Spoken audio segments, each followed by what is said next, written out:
अमेरिकी सदर Donald Trump ने चाइना के ऊपर 104% टैरिफ आयद कर दिया है और डोनाल्ड ट्रंप ने इस सारे मामले पर चाइना के साथ किसी तरह के भी मुज़ाकरात करने से साफ साफ इनकार कर दिया है। चीन ने इस सारे मामले पर इंडिया की मदद मांग ली है। अब ये कह रहे हैं कि देखो आप भी परेशान हैं अमेरिकन टैरिफ से और हम भी यानी कि चाइनीज लोग भी बड़े परेशान हैं इनसे। आइए हम लोग मिल जाते हैं और अमेरिका के खिलाफ। चाइना को अमेरिका ने इररिलेवेंट कर दिया है। Now India proves to be the backbone of the Apple and the US tech firms. China यहाँ पे बड़े प्रॉब्लम से गुजर रहा है। एक तरफ वो सोच रहा है बैक चैनल डिप्लोमेसी होनी चाहिए जिससे यूएस मार्केट उनके हाथ से ना निकल जाए, क्योंकि यूएस मार्केट निकल गया तो कहीं ना कहीं चाइनीज जीडीपी पे बहुत बड़ा खतरा है। बार बार ये कह रहे हैं कि हमारा हमसाया मुल्क तरक्की करेगा तो हमें फायदा हमें कैसे होगा, हमें तो इंडिया मुंह भी नहीं लगाता। आप ये वाघा बॉर्डर से मंगवा लें और प्याज तो हम मंगा नहीं पा रहे, हम वाया दुबई मंगवाते हैं, आप आईफोन के ख्वाब देख रहे हैं। इमरजेंसी लग गई हुई है टेक फर्म्स में। इंडिया इस वक्त अमेरिका की टेक फर्म्स की बैकबोन है, ये याद रखें। तो इस वक्त जो एक मिलिट्री नेक्सस बनता जा रहा है फलस्तीन और आज़ाद जम्मू कश्मीर के अंदर जो कुछ मजालिम हो रहे हैं उसमें मुख्तलिफ जो है कोई हमें चीज़ नज़र नहीं आ रही। दोनों जो है इंसानों और इंसानियत की जो है वो इस वक्त तजलील में और जेनोसाइड में मसरूफ है। जब भी बड़े मुमालिक के दरमियान हालात और मामलात खराब होते हैं तो उसका फायदा इंडिया को होता है। दोस्तों, कल ट्रंप ने एक ऐसा ऐलान कर दिया जिसके बाद से चाइना पूरी तरह से बर्बाद हो चुका है।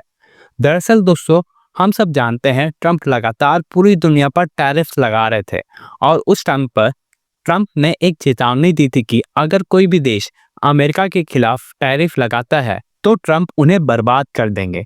इसी तरह से दोस्तों, चाइना अपनी अकड़ दिखाते हुए अमेरिका पर टैरिफ लगाने चला था, लेकिन कल रात ट्रंप ने चाइना पर 125% की टैरिफ लगा दी और बाकी जितने भी दुनिया के देश हैं उन सब पर 90 दिनों के लिए टैरिफ पूरी तरह से हटा दिया। यानी कि भारत की भविष्यवाणी सही निकली और अब देखा जाए तो भारत के पास एक बड़ी अपॉर्चुनिटी है जिसके तहत भारत बड़ी मात्रा में अमेरिका में एक्सपोर्ट्स कर सकता है और अमेरिका के साथ ट्रेड डील साइन करके ग्लोबल मैन्युफैक्चरिंग हब भी बन सकता है।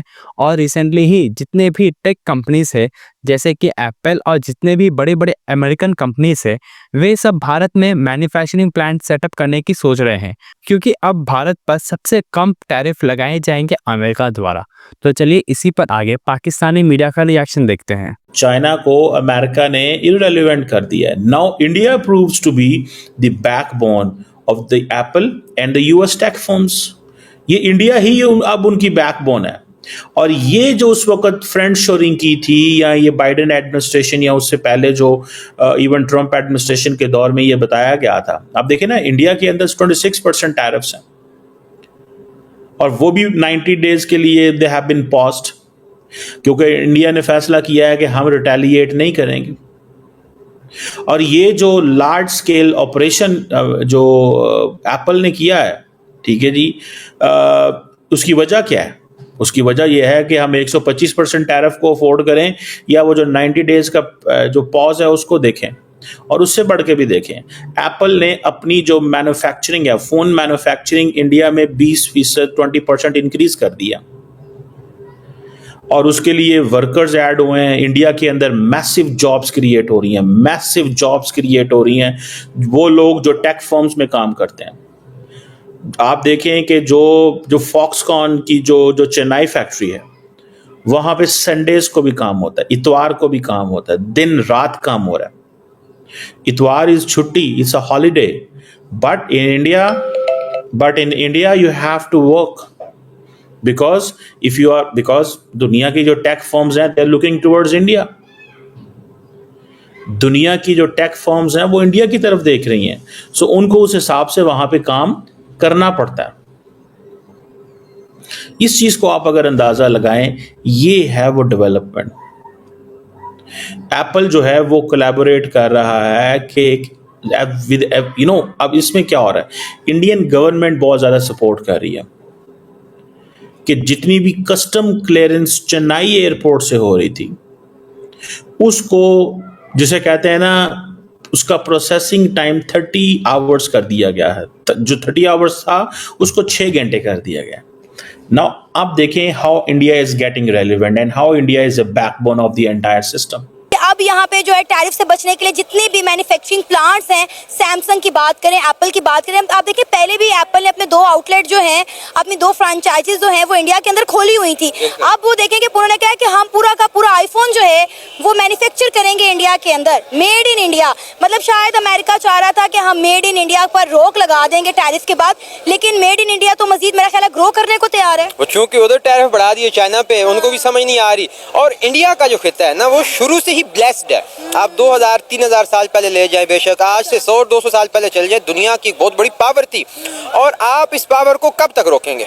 इतनी बड़ी कंज्यूमर मार्केट है, इतने ज़हीन दिमाग यहाँ पर मौजूद है, इतनी डाइवर्सिटी यहाँ पर मौजूद है, कल्चर्स की, इवन एजुकेशन की, लाइक हर तरह की।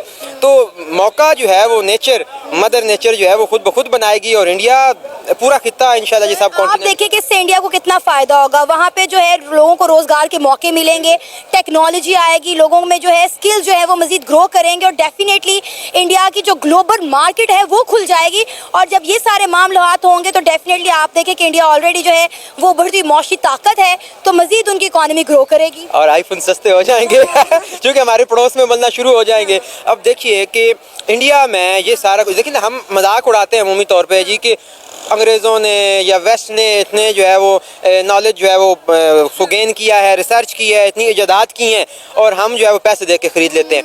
अब इंडिया अगर बड़ी मुईशत बनेगी, इंडिया जो है वो जंग से भागेगा। लेकिन सर देखिए हमें क्या फायदा, बार बार ये कह रहे हैं कि हमारा हमसाया मुल्क तरक्की करेगा तो हमें फायदा हमें कैसे होगा? हमें तो इंडिया मुंह भी नहीं लगाता। मैं उसी की तरफ आ रहा हूँ कि जब इंडिया को समझ आ जाएगी कि इतनी बड़ी इकॉनमी वो बन चुकी है कि दुनिया को जो है वो लीड कर रही है, तो फिर पाकिस्तान को भी जो है वो समझना पड़ेगा कि यार अपने पड़ोसी से अच्छे ताल्लुकात बनवाएं। जो असल वाले मुस्लिम देश हैं, कतर हो, कुवैत हो, बहरीन हो, ओमान हो, यूएई हो, सऊदी अरब हो, उन सब को हिंद से ठंडी हवा आती है। जैसा कि प्रॉफिट मोहम्मद की एक कोटेशन भी है, उन्होंने आज से 1400 साल पहले कहा था कि मुझे हिंद से ठंडी हवा आती है। यानी चूँकि अरब में गर्म हवाएं होती हैं तो ठंडी हवा, तो वहाँ जन्नत का कॉन्सेप्ट है ना। तो तब भी प्रॉफिट मोहम्मद ने कहा था कि मुझे हिंद से ठंडी हवा आती है, यानी मुझे हिंद से कोई थ्रेट नहीं है, कोई ख़तरा नहीं है, मुझे ठंड पड़ती है हिंद का नाम लेके। ये prophet Muhammad peace be upon him ने कहा था और यही बातें आज की अरब लीडरशिप कह रही है। लेकिन ये जो जाली वाले मुसलमान हैं साउथ एशिया के, जिनकी एंसेस्ट्री इनफैक्ट हिंदुइज्म है और उस हिंदुइज्म की एंसेस्ट्री को ये मानने को तैयार नहीं, ये अपनी एंसेस्ट्री के बारे में झूठ बोलते हैं, यानी ये अपनी माँ को ही नहीं मानते कि भारत इनकी मदरलैंड थी जिससे ये पाकिस्तान बना, बांग्लादेश बना। तो जो अपनी माँ को ना माने उससे बड़ा बदकिस्मत कौन होगा? तो बहरहाल ये वो बातें हैं जो पहले तो पाकिस्तान के लिए तशवीश कोट अनकोट कंसर्न का बायस होती थी कि भाई इंडिया हमारे मुस्लिम उम्मा के लीडर क्यों जा रहे हैं।